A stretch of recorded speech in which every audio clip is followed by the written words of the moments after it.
Friends, welcome back to my channel universe of answered stories. तो चलिए शुरू करते हैं हमारे स्टोरी का नेक्स्ट पार्ट। इस पार्ट का शुरुआत वहीं से होता है जहां पर पिछला पार्ट ख़त्म हुआ था, यानी कि जब विंग ने अपना फीलिंग को कन्फेस करने के बाद वांगजी को किस करने के बाद कन्फेस किया था।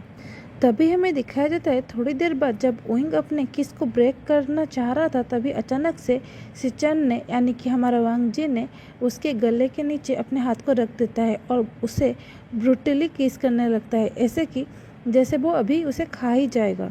जिस बात को एहसास करने के बाद विंग भी उसका साथ देने लगता है, उसके गले में हाथ डालकर। उसके बाद हमें दिखाया जाता है वांगजी विंग को अपनी गोद में उठाकर उसके कमरे जाने लगता है।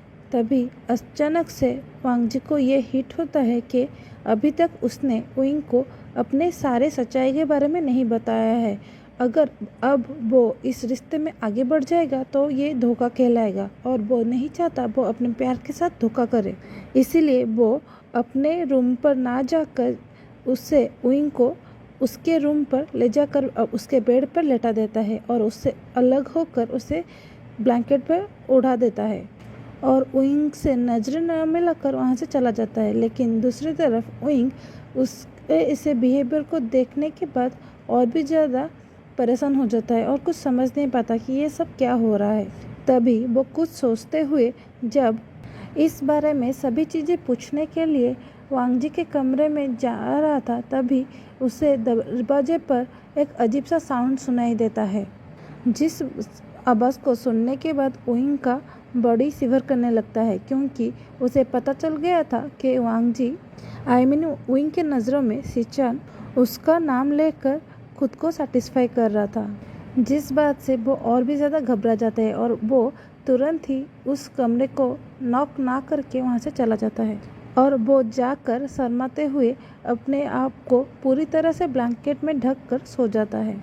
दूसरी तरफ हमें थोड़ी देर बाद का सीन दिखाया जाता है जहाँ पर वांगजी जब खुद को सेटिस्फाई कर लेता है, उसके बाद वो फ्रेशन अप होकर सोने के लिए आ जाता है और मन ही मन सोचता है विंग मेरे बारे में क्या सोच रहा होगा, क्योंकि आज जैसे हालत में मैं उसे छोड़कर आया हूँ उसे ऐसा लग रहा होगा कि मैं उसे पसंद नहीं करता, बस मैं उसे उसके फीलिंग के साथ खेल रहा हूँ। तभी वांगजी खुद के बालों को खींचते हुए कहता है, वांगजी वांगजी वांगजी मैं तुम्हारा क्या करूँ, तुम्हारा कुछ नहीं हो सकता। ऐसा सोचते हुए वो सोचने के लिए चला जाता है क्योंकि बहुत ही ज़्यादा रात हो चुका है। उसके बाद हमें मॉर्निंग का सीन दिखाया जाता है जहाँ पर जब वो दोनों फ्रेश होने के बाद डाइनिंग पर आ रहे थे अपने ब्रेकफास्ट लेने के लिए, तभी वो एक दूसरे से नजरें ना मिलाते हुए एक दूसरे को अवॉइड कर रहे थे, क्योंकि कल रात जो हुआ था वो उस चीज़ से अभी तक शर्मा रहे हैं। लेकिन तभी अचानक से वांगजी विंग का रास्ता रोकते हुए उसकी ओर देखकर कहता है, विंग तुम्हारे पास थोड़ा वक्त है। जिस बात को सुनकर विंग अपने सर को हाँ में हिला देता है और चुपचाप जाकर डाइनिंग टेबल पर बैठ जाता है, जिसे देखने के बाद वांगजी भी उसके दूसरी तरफ डाइनिंग टेबल पर बैठ जाता है और वो विंग की ओर देखकर कहता है, आई एम सॉरी। तभी विंग कहता है, लेकिन किस लिए? जिसको सुनने के बाद वांगजी कहता है, मुझे पता है कल मैंने जो किया वो तुम्हें पसंद नहीं आया होगा, क्योंकि अभी तक हम लोगों के बीच में कोई फॉर्मल कन्फेशन नहीं हुआ है, इसीलिए अभी हम दोनों एक दूसरे के साथ वो सब ना करें तो अच्छा होगा।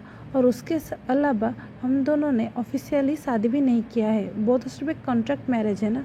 जिस बात को सुनने के बाद ना चाहते हुए भी विंग के फेस पर एक स्माइल आ जाता है, क्योंकि उसे जो भी कह लो वो उसको फ़र्क पड़ रहा था और वो रात भर उसी बात को सोचते हुए सोया था, क्योंकि उसे लग रहा था अगर वांगजी उसको सोचते हुए सेटिस्फाई कर सकता है, लेकिन उसके साथ वो सब क्यों नहीं किया। तभी अचानक से विंग कुछ सोचते हुए वांगजी की ओर देखकर कहता है, क्या तुम्हारे पास आज शाम को फ्री टाइम है? जिसे सुनकर वांगजी कहता है, लेकिन क्यों, क्या करना है? तभी विंग कहता है, बस जो पूछा है उसका जवाब दो। तभी वांगजी कहता है, टाइम तो नहीं है, लेकिन मैं आज का मीटिंग पोस्टपोन तो कर सकता हूँ। तभी विंग कहता है, तो ठीक है, आज हम घूमने जाने वाले हैं हमारे पहले डेट पर। तभी वांग जी हंसते हुए उनकी ओर देख कर कहता है, ज़्यादातर अल्फ़ा लोग ये सब काम करते हैं, लेकिन पहली बार ऐसा ओमेगा देखा है जो खुद ही अपने अल्फ़ा को डेट के लिए पूछ रहा है। जिस बात को सुनने के बाद ओइंग कहता है, ऐसा कुछ नहीं, ये सब मिथ है। जो मैं पूछूं या तुम, बात तो एक ही है ना, क्योंकि डेट पर हम दोनों को ही जाना है। जिस बात को सुनकर वांग जी मुस्कुराते हुए कहता है, ठीक है, तुम तैयार रहना, मैं आज तुम्हें तुम्हारे ऑफिस से पिक करूँगा।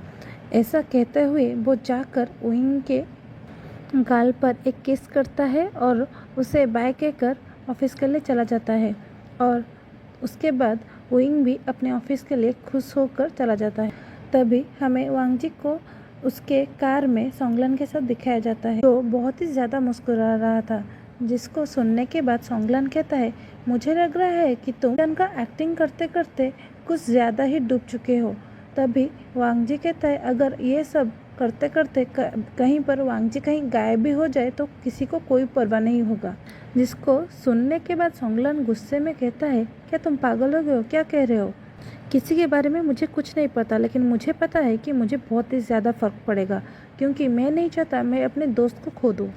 जिस बात को सुनने के बाद वांग जी कहता है, तो तुम क्या चाहते हो? जिसको सुनकर सोंगलन उसे रिप्लाई देता है, मैं चाहता हूँ कि ये सारे नाटक जल्द से जल्द बंद हो जाना चाहिए और ओइंग को पता चल जाना चाहिए कि उसका हस्बैंड कोई और नहीं वांग जी है। जिस बात को सुनने के बाद वांग जी मुस्कुराता हुआ चेहरा मायूस हो जाता है और वो मन ही मन सोचने लगता है, आखिरकार ओइंग ने भी सिचन को चूज़ किया है, जैसे मेरे मॉम ने किया था। सभी को सिचन चाहिए, लेकिन किसी को मैं बिल्कुल भी नहीं चाहिए, क्योंकि सभी को लगता है कि मैं एक मॉन्स्टर हूँ जिसके पास कोई भी इमोशन नहीं होता है और जो किसी भी तरह का प्यार को डिजर्व नहीं करता। लेकिन तभी सोंगलन जब इस चीज़ को नोटिस करता है तो वो वांग जी की ओर देख कर कहता है, लेकिन बॉस, आप मुझे ये नहीं बताओगे कि आप आज इतना ज़्यादा खुश क्यों थे? जिसको सुनकर वांग जी खुश हो जाता है और वो खुश होते हुए उसकी ओर देख कर कहता है, क्या तुम्हें पता है ओइंग ने मुझे डेट पर बुलाया है और आज मैं उसके साथ डेट पर जाने वाला हूँ, वो भी मेरे लाइफ का फर्स्ट डेट और मेरे प्यारे इंसान के साथ। वांग जी के मुंह से ऐसे बातें को सुनने के बाद सोंगलन तुरंत ही ब्रेक लगा देता है और वांग जी की ओर देख कर कहता है, क्या तुम क्या बोल रहे हो? क्या तुम दोनों ने एक दूसरे को अपना लव कन्फेस कर लिया? जिस बात को सुनकर वांग जी कहता है, हाँ। तभी सोंगलन गुस्सा होते हुए कहता है, क्या तुम्हें एक थोड़ा सा भी आइडिया है तब क्या होगा जब ओइंग को पता चलेगा कि वो जिससे प्यार करता है वो इंसान इस दुनिया में एग्जिस्ट ही नहीं करता, क्योंकि वो कब का मर चुका है और उसके सामने वाला इंसान उसके साथ नाटक कर रहा है।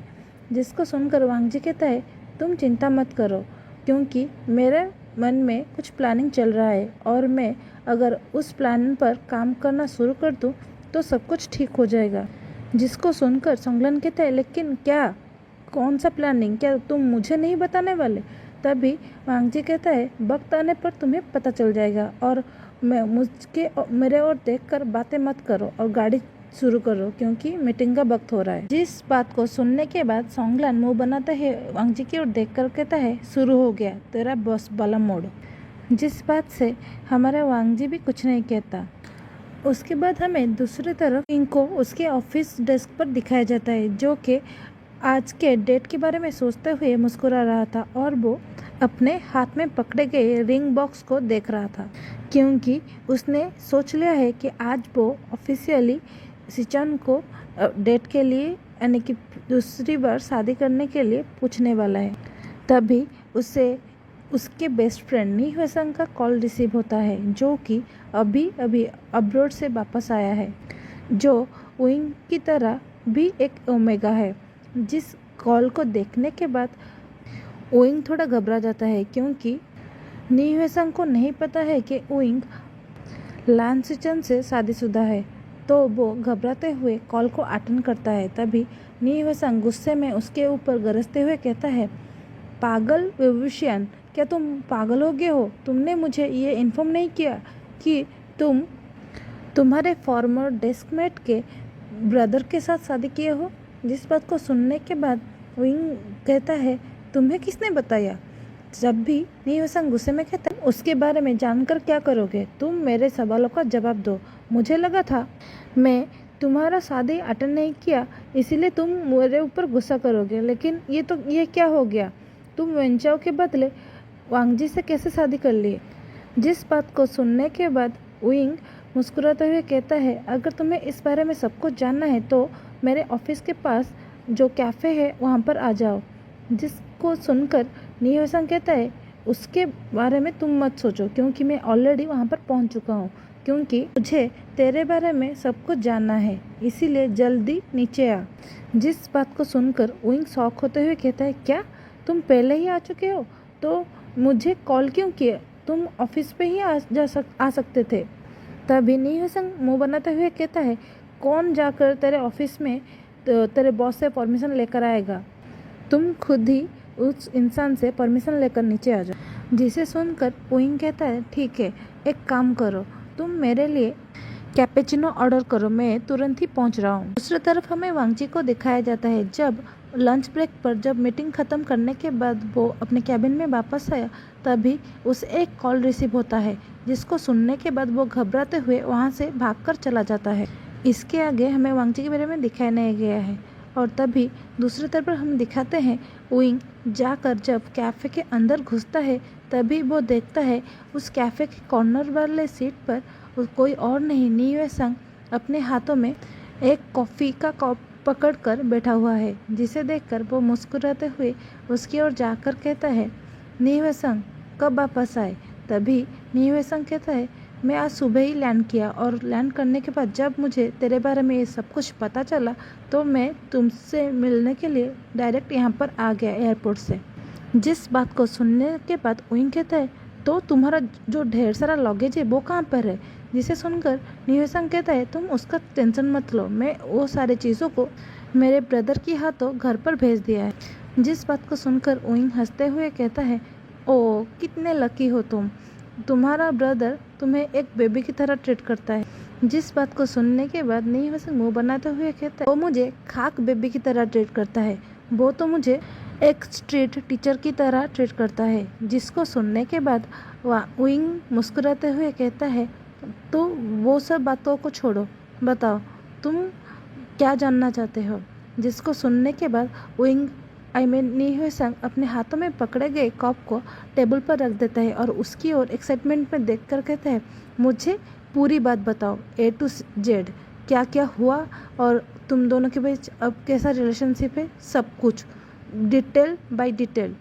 जिसको सुनकर विंग भी मुस्कुरा रहा था और वो उसे बारे में सब कुछ, यानी कि जब वो वांगजी से फिर से मिला तब से कैसे वो उसे अप्रोच किया और उस रात होटल में क्या हुआ, उसके बाद उन लोगों के शादी के साथ साथ सब कुछ, यानी कि कल रात जो किस भी हुआ वो सब मुस्कुराते हुए उसे कहने लगा। जिस बात को सुनने के बाद नीहसंग अपने मुंह पर हाथ रख देता है और उसकी ओर देखकर कहता है, क्या क्या तुम सच कह रहे हो? क्या वो पूरी वांगजी से अपोजिट है? जिसे सुनकर विंग कहता है, हाँ वो बिल्कुल ही 360 डिग्री अपोजिट है वांगजी से। और हाँ, मुझे ये बिल्कुल भी नहीं लगता अगर मैं वेंचाओ के साथ शादी करता तो मैं इतना खुश रहता जितना मैं अभी सिचान के साथ शादी करके हूँ। जिस बात को सुनने के बाद नीहसंग कहते हैं, कॉन्ग्रेचुलेशन, क्यों? इसीलिए तो सभी कहते हैं जो होता है अच्छे के लिए होता है, इसीलिए तुमने जिस दिन तुम्हारा और वेंचाओ का शादी होने वाला था उस दिन तुमने और सिचान ने शादी किया। अभी उन लोगों के कन्वर्सेशन को होते हुए शाम हो गया था, तभी उसे एक मैसेज रिसीव होता है जो किसी और ने नहीं, लान वांगजी के लान सिचान की ओर से आया था, जहाँ पर उसने लिखा था कि कुछ इमरजेंसी आ गया है, इसीलिए आज हम डेट पर नहीं जा सकते। जिस बात को देखने के बाद जो उस मैसेज को देखने के बाद विंग मुँह बनाते हुए नीहसंग की ओर उस फ़ोन को घुमाते हुए दिखाता है, देख उसने क्या किया है, आज हम लोगों का पहला डेट था और आज वो यहाँ पर मेरे साथ ना होकर कोई काम कर रहा है। जिस बात को सुनने के बाद मुझे इस बारे में कुछ नहीं पता, क्योंकि I am not made for love, ये सब तुम्हें ही मुबारक हो। तभी हमें दिखाया जाता है विंग को एक कॉल रिसीव होता है जो कि किसी और ने नहीं उसके बॉस ने किया। तभी अपने बॉस के कॉल को रिसीव करके अपने कान में फ़ोन को रख कर कहता है, बॉस क्या हुआ है? अगर कोई इम्पोर्टेंट काम नहीं है तो मैं अभी घर जा सकता हूँ। जिसे सुनने के बाद उसके बॉस कहते हैं, तुम घर जा सकते हो, लेकिन एक काम करना, कल तुम ऑफिस आने से पहले लानवांग जी को मिलने के लिए जा सकते हो, क्योंकि मुझे जितना पता है वो अभी आईसीयू में एडमिट है। जिस बात को सुनने के बाद विंग बहुत ही ज़्यादा शॉक हो जाता है। तो आज के लिए बस इतना ही। अब हम नेक्स्ट पार्ट में देखेंगे आगे क्या होता है और हमारे लानवांग जी को क्या हुआ है जिसके चलते वो आईसीयू में पहुंच गया है। हाँ, अब मैं आप सभी को और एक बात बताऊं तो उनको बहुत ही जल्द वांग जी की सच्चाई के बारे में पता चल जाएगा और तब विंग का रिएक्शन कैसे होगा वो हम आगे की पार्ट्स में देखेंगे। तब तक के लिए अगर आप लोगों को ये स्टोरी पसंद आ रही है, इसे लाइक कीजिए, अपने दोस्तों के साथ शेयर कीजिए और ढेर सारे कमेंट कीजिए। और मेरे चैनल में अगर नए हैं तो इसे सब्सक्राइब करना मत भूलिए। तब तक के लिए bye bye, take care and thanks for watching.